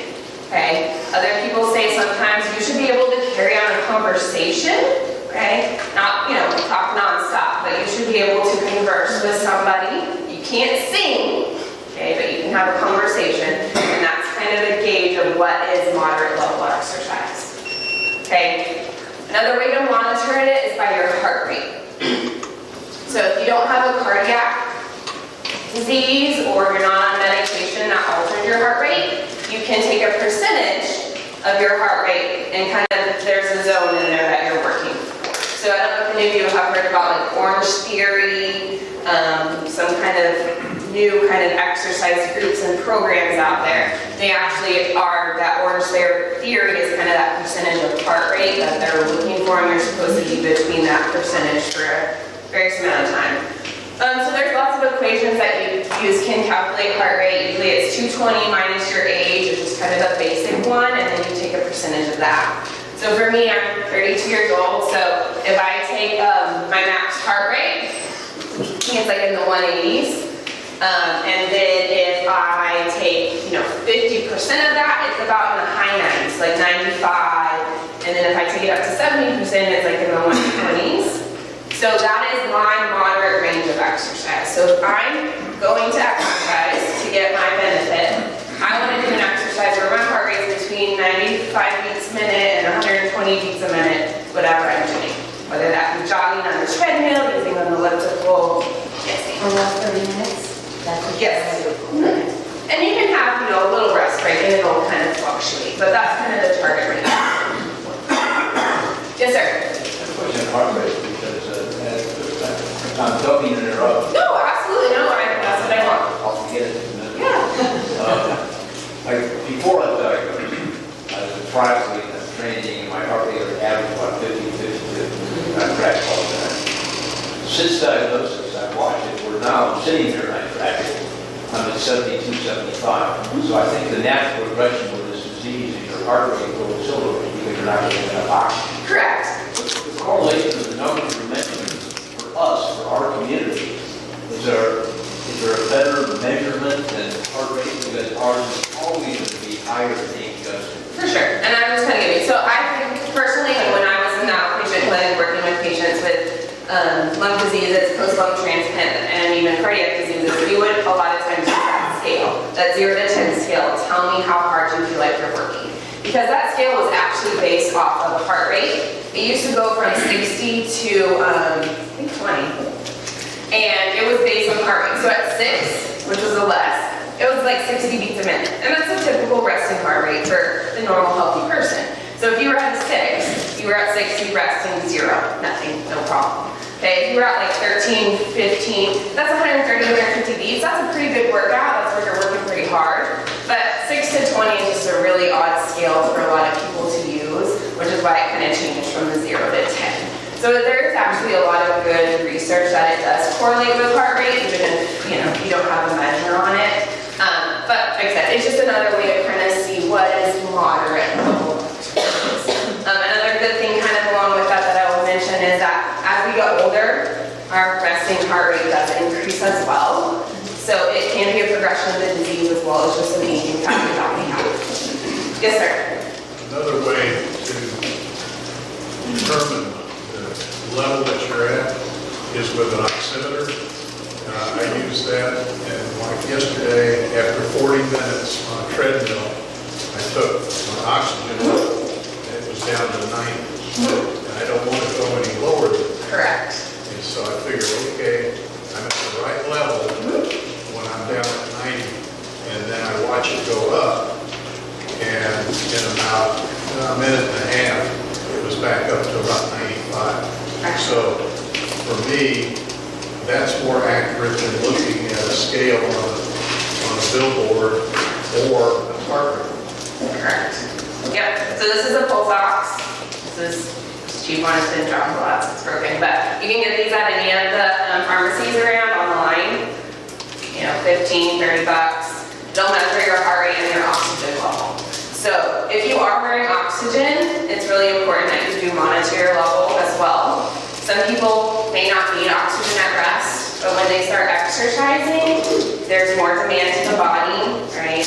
Our bodies are very efficient. They're going to send the oxygen to the major organs, okay? If you're further demanding that system, it's still going to go to those major organs. So I don't know if any of you have experienced, either when you're exercising or doing a lot of activity, that your legs start cramping, maybe your legs maybe even getting weak, kind of fatiguing. That's a sign that your body's not getting enough oxygen, okay? And you can be putting yourself at a risk for falls, other issues like that. So it's really important that you are monitoring kind of how you're responding to exercise, whether it's by an oximeter, using oxygen as scale, just listening to your body, because as great as exercise is, if it's putting you in a position where you end up falling and hurting yourself, that's not a good situation, right? So that's kind of the recommendations, right? That you're exercising 30 minutes a day, 5 days a week per se. Now, it doesn't mean that you have to exercise 30 minutes continuous, okay? It has been shown that even 10 minutes at a time has been shown to be beneficial. So maybe you do 10 minutes in the morning, right before you eat breakfast or afterwards. 10 minutes in the afternoon, and then 10 more minutes in the evening, okay? As long as you're getting in that total, doesn't matter. All right, and you can start slow, right? Maybe you're doing sitting exercise. If that's where you're starting from the bottom, that's okay. You'll build it up over time. But the important thing is that you allow yourself that opportunity to get the 10 minutes in, because if not, you're not going to be able to make any improvements to then get stronger and go from there, okay? So, I just kind of brought this as an example. Has anyone ever seen one of on these before. The floor bike or a respirator is like a basic bicycle. They're inexpensive and very portable, which is a lot of times why we would recommend it for people to have. If they didn't have access to a gym, it was difficult for them to leave their home, that kind of stuff. And this is a great thing. So you put it on the floor, put your feet in it, you can pedal. Sit, watch TV, time yourself for 10 minutes, you get that exercise in. The other good thing, which I'm kind of showing you now, is that you can also use it for your arms. So you put it on the table, guess what? I can get some arm exercise in too. So that's a great option to have if you don't have access to like a stationary bike or any other equipment like that, okay? So that's good about aerobic exercise, which is really important for your lung health and overall mobility as well. Another thing that you should be doing is strength and resistance training. Okay, the recommendations for that is 2 to 3 times a week, spread out. And the reason for that is because when you're doing some resistance type exercise, you're actually damaging your muscles so that they can grow back stronger. Okay, so when you're taking some damage to your muscle, your body needs a day for it to recover and repair. So that's why it's only 2 to 3 times a week you need a rest. At least a rest day, if not more in between that. Okay, so we all kind of know about traditional weights, right? Get the hand weights, ankle weights. I like these the best because you can use them for both your legs. You can also strap it onto your arms as well. So you're only having to buy one type of piece of equipment for both types of things. There are some as well that you can adjust in each of these different pockets. Like you can put an additional weight so you can use it as you get stronger. Because that's the other thing too, is that you have to keep challenging your body or you're going to stay where you are. Right? So once it gets easy and you can do 10 minutes sitting down, you need to do 15 minutes. You need to work that up to 20 minutes. Then you need to get to 30 minutes. You know, if you're walking at 3 miles per hour and you've done that for a year, that's great. But see if you can progress yourself up a little bit more. Okay? It's always about how can you challenge your body a little bit more to reap the benefits. Because our bodies are amazing things, right? They can start off with nothing. I mean, I work in a hospital. I have patients who've been in the ICU, been on bed rest. They can barely lift their arms, right? We work overtime, they can get up, they can start walking, they can, get on the treadmill, go to outpatient care, progress. But that's the thing, you've got to keep going. And that's something for me as well. If I want to get stronger, I have to keep challenging myself, right? I can't just run, 2 miles 3 times a week and it'd be good enough, right? I need to challenge myself in other ways to get stronger. Okay.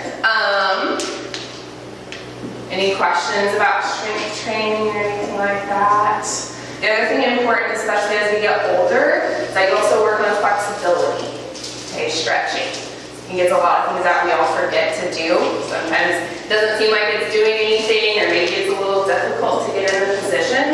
But it's really important that you stretch your muscles as well, so that you have that flexibility to be able to perform things too. The unfortunate thing about when we get older is that we start to lose our muscle mass. Just unfortunately one of those things that happens. And for some reason, around your hips and around your shoulders is the target location. And that's usually where people experience it the most. So I don't know if you've had a personal experience before or seen it, but sometimes people, they have a really hard time standing up from a chair.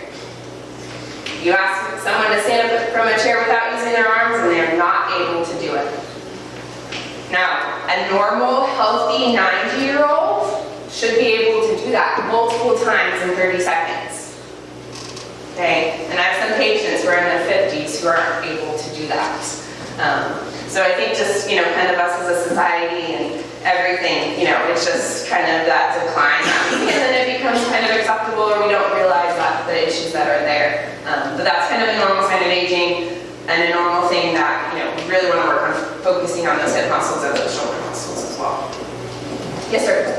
One of the things I was made aware of with pulmonary rehab was my strike zone above the knees, below the shoulders, and that doing activities or work that caused me to get out of my strike zone was it caused me to be short of breath.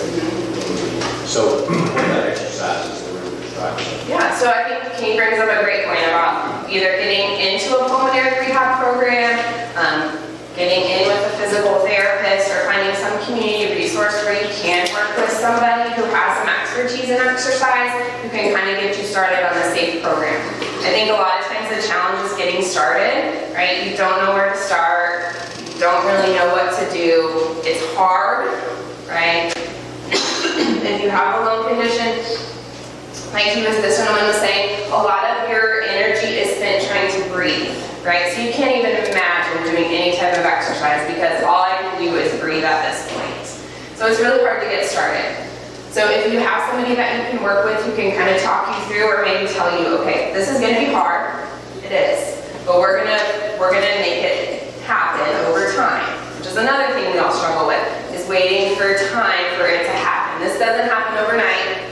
It usually takes 4 to 6 weeks to build muscle strength, okay? You'll notice improvement before then as your muscles become better connected, that kind of coordination between them gets better, so you'll notice improvement, but to really build strength, it takes 4 to 6 weeks. So it's not gonna happen overnight. So to have someone to kind of give you an expectation of kind of what you're gonna be getting towards, and then give you options, like, all right, you're gonna get on this exercise bike 10 minutes a day for this first week. 3 times a day, that's your exercise. And then next week, we're gonna go up 12 minutes a day. And then from there, we're gonna go to 15, that kind of stuff. And then gradually work in other things. Maybe it's more, maybe then you bring in some standing exercise, since you've been doing a lot of things sitting, so working now on your standing balance. Okay, another thing is maybe you need help with your breathing. I don't know why we do it, but whenever we do something strenuous, we always hold our breath, right? And so a lot of times that's what happens when you exercise. You're doing lifting weights or something, and okay, breathe. You have to breathe. Your body needs that oxygen. So stuff like that, okay? Or kind of energy conservation techniques. Maybe it's, okay, you're gonna do your exercise in the morning. After that, you're gonna take an hour rest break, and then you're gonna shower, okay? And when you're in the shower, you're gonna use a shower chair. So you're gonna sit down so that you can safely complete your shower, where it's hot, it's humid, it makes it hard to breathe, okay? But then when you get out, you're gonna use a towel that's like a terry cloth, so that it'll kind of help dry you off, so you're not having to use your arms to get you all tired out. And then after that, you're gonna rest for 15 minutes, and then you're gonna carry on to do your other exercise. So sometimes it's just having that conversation and seeing, like I said, what is it that you want to be able to do? What is it that you're having a challenge with? And what strategies, interventions can we use to help make that easier for you to eventually get to the point where you're able to do that independently, or as independent as you can, to return to those activities that you want to be able to do. Did that answer your question? But yeah, so pulmonary rehab is a great option. Have any of you been to pulmonary rehab before?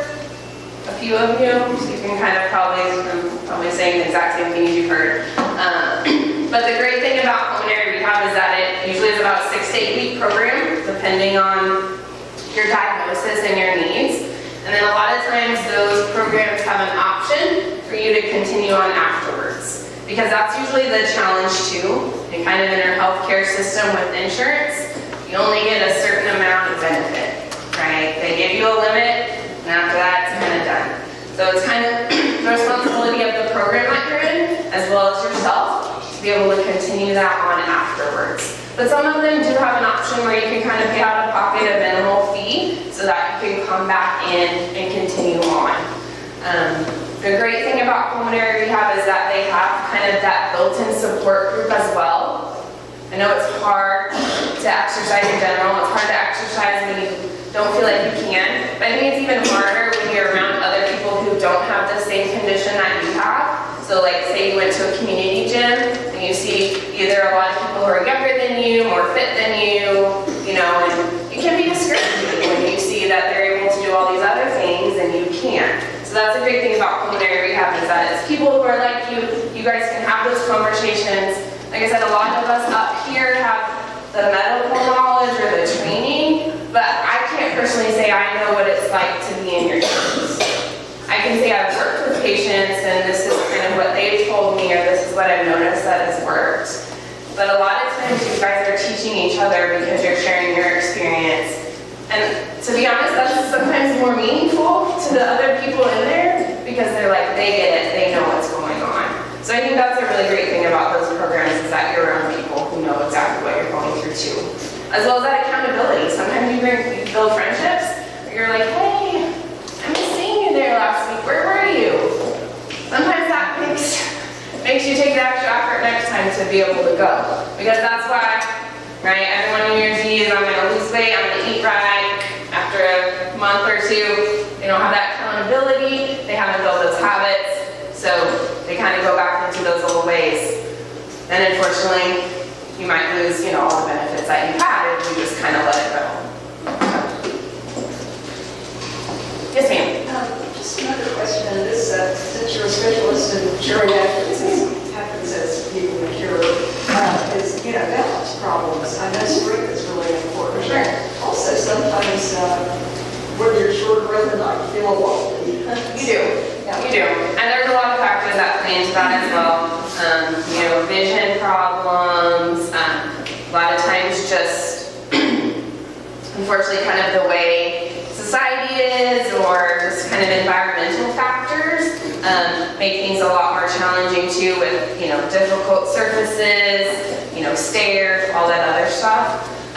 So the best thing kind of is to just, if you can get in an exercise program with somebody that you can work on some of those balance type activities. But a lot of it is just getting on your feet, walking, or standing, kind of like he's talking about, maybe there's a zone, right? If you're having to reach for something over here on the floor, you may lose your balance. Versus if you keep all your stuff up here on the table, then you don't have to bend over as far to get it. So there's just a lot of things where our bones have less density, our muscles, we lose the muscle mass, we unfortunately gain more fat, the tissues become less flexible, less elastic, the nerve sensation becomes less sensitive. So maybe you don't quite feel that the ground's a little uneven or that my foot's not placed properly and then you lose your footing or something like that. That doctor we keep talking about, Dr. Norman Greenspan, one thing that he said is, the right shoes, of course, he said that he'd like to have his patients walk on some uneven surfaces because there was a lot that had to go with that, a lot of mental, you have to be aware of your environment or what you're doing, but it just seems like, that ideal for older people to walk on the ground. Yeah, for sure. There's a lot of foam pads or discs with air in them that you can kind of work on boards going back and forth. But a lot of these resources people don't have at home. And for me to just be like, yes, I think it'd be great for you to stand up and get on the pillow and close your eyes and sway. Without knowing your personal situation, I'm not going to suggest that you do that. But that's one of the things too that we work a lot on as well. Just because of, falls are a huge, just a huge problem and a huge unfortunate event, and a lot of potential issues, including death, can result from a fall. So there's a lot of initiative on trying to provide education on things that you can do, like wearing proper footwear, making sure the light's on, hallways are clear, there's not a lot of rugs that you can trip on, that type of things to prevent anything. Because most falls occur, unfortunately, around in the bathroom. And I think a lot of that is probably in the evenings or in the night, when people are getting up and use the bathroom, which also happens, unfortunately, as we get older. So that kind of situation, just if there's any ways to make it safer, either by using an assisted device or having, a better bathroom set up to prevent anything like that, for sure. Anybody else have any specific questions about things that they have challenges with or anything? I want to ask about core strength training and how that benefits, you hear about core strength training benefits your potential to live longer because of you're strengthening your core. Mm-hmm. What challenges do you see from folks trying to do that as they age? Trying to build up their core strength. I think a lot of times it's just, kind of getting in those positions that are most challenging for the core muscles is a lot difficult the way that you get. Doesn't mean that it can't happen, but you know, a lot of like planks or getting on your hands and knees, that's usually the best way that you can target your core muscles. And it's just hard for other reasons, not just pulmonary, but some people have really, they have knee problems and, you know, back problems, and it's just so uncomfortable they can, you know, they can't get on their stomach or that kind of stuff. So a lot of times, you know, just sitting, you know, you can work on, you know, your core strength by having, you know, a ball in front of you and lifting it over your head and kind of rotating to the side and kind of stuff. There's a lot of, you know, there's a lot of options, but it's just, there's so many factors that go into it. You know, it would be beneficial if you had somebody that you could kind of work one-on-one with to develop a program to go through with that. But yeah, kind of same thing. You know, your core, your hips, your shoulders. You know, that's how we are able to walk. You have to have stabilization here for you to be able to walk. You know, to be able to stand up. So as you lose that, then you lose your ability to move as efficiently and smoothly. So then it puts you at a greater risk of falling and all that. So, yeah, great question. I wish I had the magic answer. Yes, ma'am. What are the best ways to build muscle back after being not wanting to do anything? The best form of exercise is walking. Walking is the best thing. So if you can get back to walking, that's going to be a great thing. There's a lot of things about weights, and I support weight training, resistance bands, activity, but you know, our body weight is a great form of weight training, you know, especially for your legs, right? You know, you can do, you know, 50 knee kicks with 20 pounds, but you know, how much of your weight do your legs support when you stand?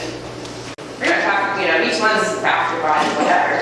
So it doesn't really translate. So as much as I can get my patients standing up on their feet, I would rather have them do that than do some leg exercise. But as much as, you know, just walking. So if walking is a challenge because, you know, as you're walking, you're having to support your body weight, all that kind of stuff. That's why cycling is a great thing too, because you're sitting down, so now you've taken out your body weight. So your body doesn't have to expend all the energy to support your body weight as well as work on all that balance. So then you can build up some endurance with bicycling until that gets a little easier, and then you can go back into the walking to build up your endurance. So once you kind of have your walking in and stuff like that, you know, simple things like using these weights and resistance bands will help to build muscle as well.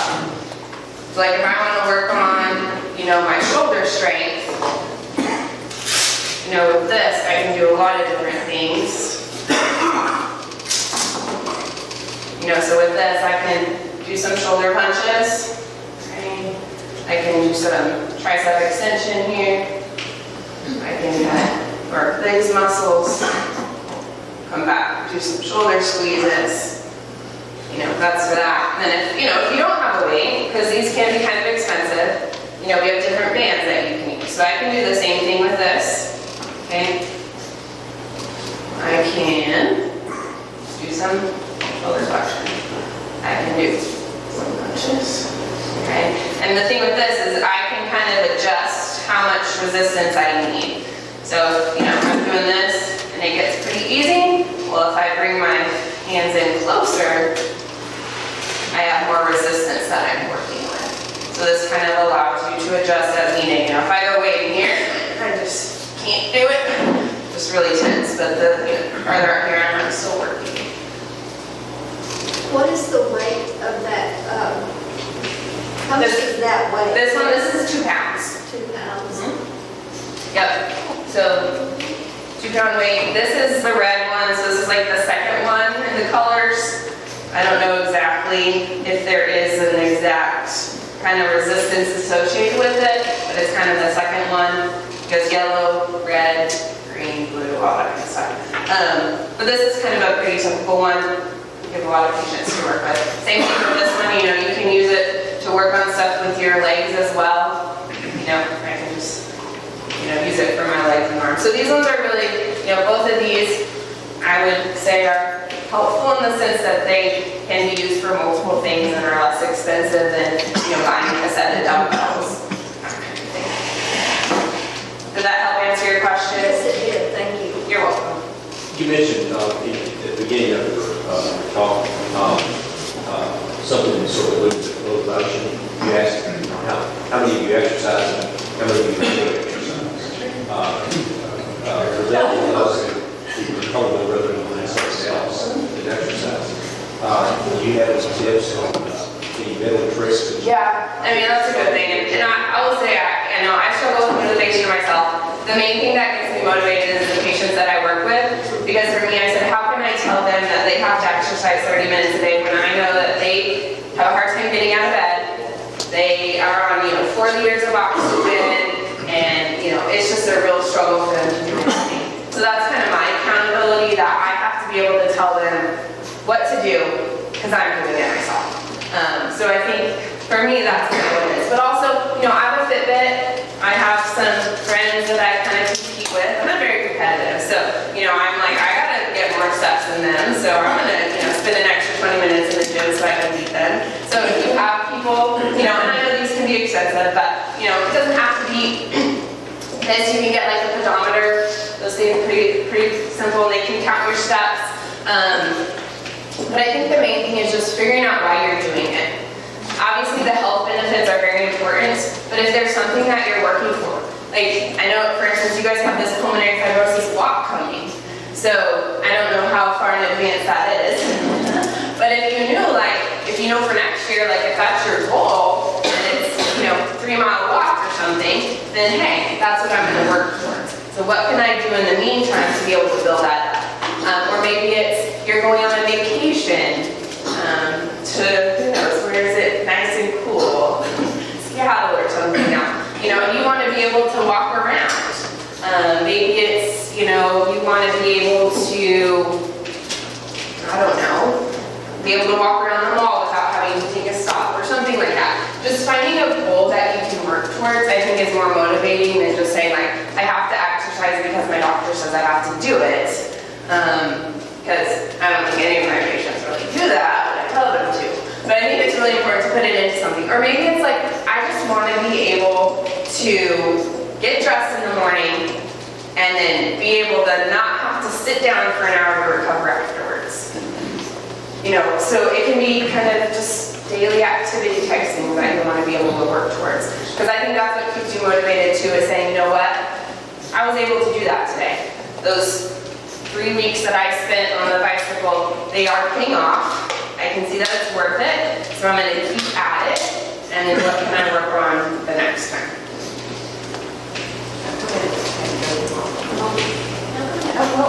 One of the first patients that we met after Scott was diagnosed and given 2 months, 2 years to live, 4 years ago.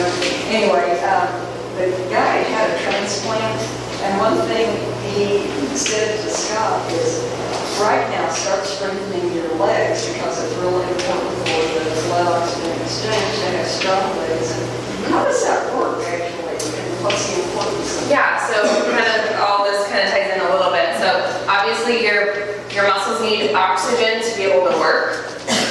And so what happens is as our muscles become deconditioned or you're not using them as well, then the body is not sending oxygen there, because why would it if they're not needing it?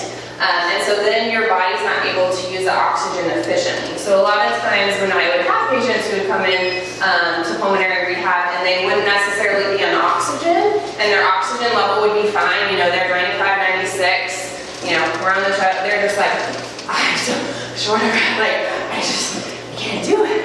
And it's just because of the fact that those muscles just aren't used to having the oxygen, so they're requiring a lot more oxygen to be able to work at the same level, and so then they feel like they have to breathe a lot more to get the oxygen there to make that transition, if that makes sense. So that's one of the things too that helps. And some of the first things that people notice is that the body becomes more efficient in using oxygen at the muscular level, so that you're not having so much symptoms of shortness of breath when you're doing activity, and these are big muscles, right? Your thighs and your calves, those are our largest muscle groups, so they're requiring the most amount of oxygen. So when you are like on the treadmill or doing something really aerobic type things, those muscles are going to be demanding a lot of oxygen, and your body's going to have to figure a way to get it to them. And then that's kind of when those things happen. So.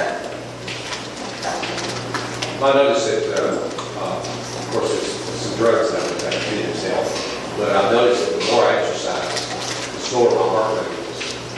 Not only during activity, but and I've also noticed the last 2 times I've done PFWs, I've actually been better. So I know it's directly good. Sure. And I think a lot of times we forget that our hearts are actually a muscle, as well as our lungs aren't a muscle, but there's a lot of muscles that help them breathe. So the good thing and the bad thing, I guess, is that we can't separate our body. So if you do any type of exercise, you're exercising your heart, your lungs, and the muscle group that you're working for. So it kind of all works together. So yes, I may be building muscle strength in my leg because I tore my ACL or I had a knee replacement or something like that. But in order to get back to being able to walk in and do that stuff, guess what I have to do? I have to do some aerobic activity. So then I am training my heart and my lungs. So they're going to show benefit as well. Hey, we'll try this one.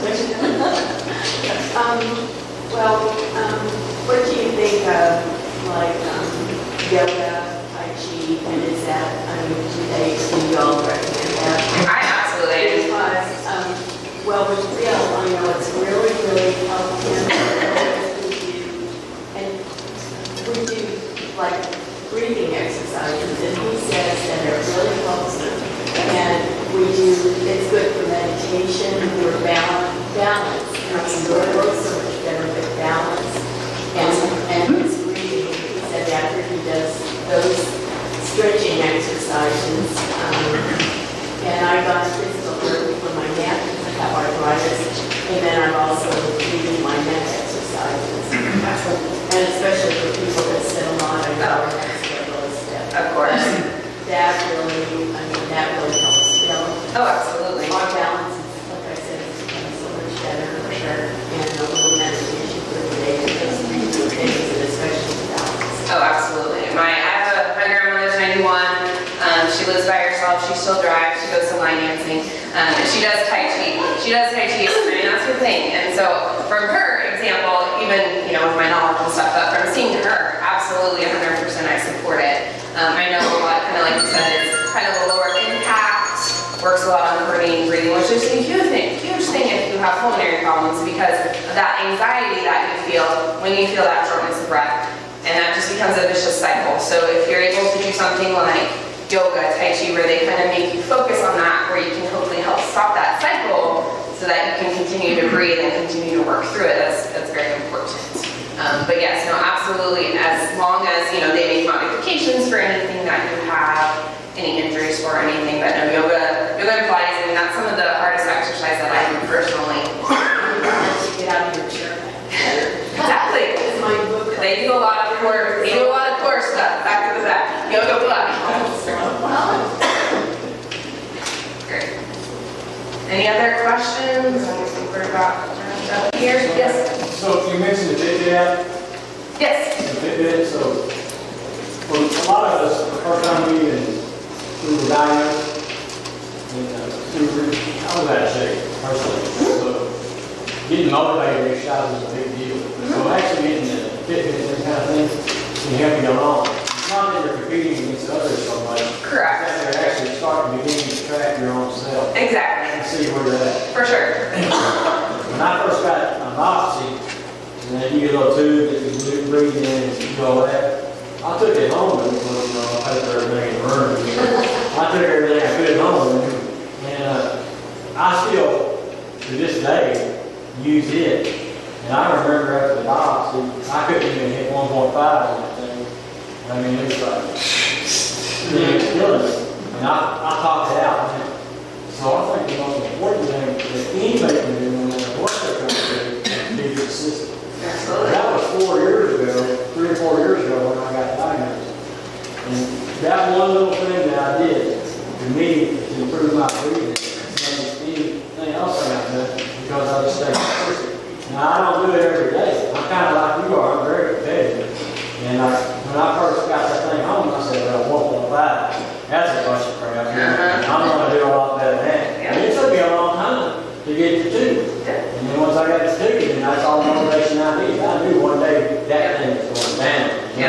And it did. And it's just a little baby step to take. It is. That gets you,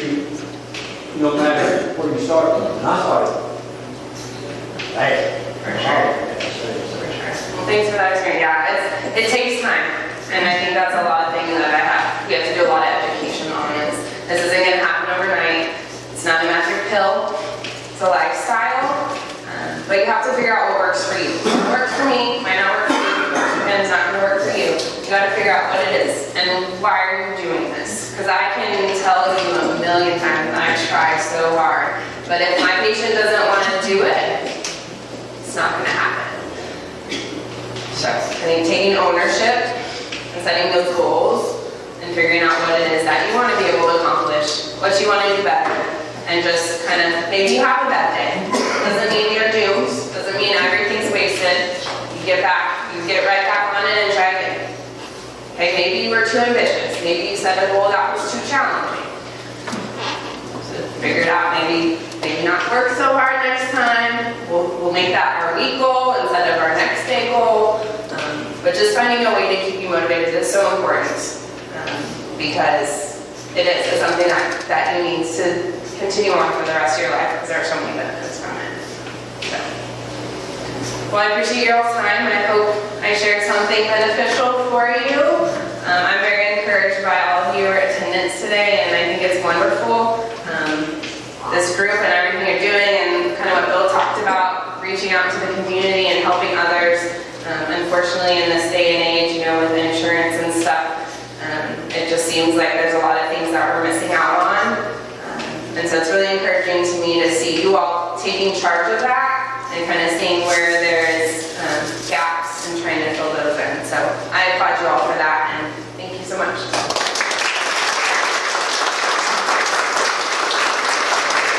We're really fortunate to have these top two healthcare professionals come here.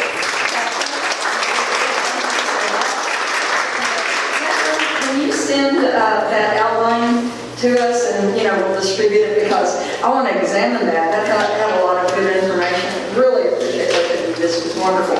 Any other announcements? Well, the next meeting will be at Baylor. We'll be back at Baylor. Is it October 10th, I think, or 8th, or something like that? Anyway, that's second Saturday. And we are going to be initially meeting in the auditorium, and then we're going to break out into groups, caregivers, patients, and then people who have had lung transplants, and just have one-on-one discussions to get to know each other better and help each other. So is there anything else that I need to mention, or all is good? Well, enjoy the rest of the weekend. We're getting some rain. So thank you for coming, and I'll see you next month.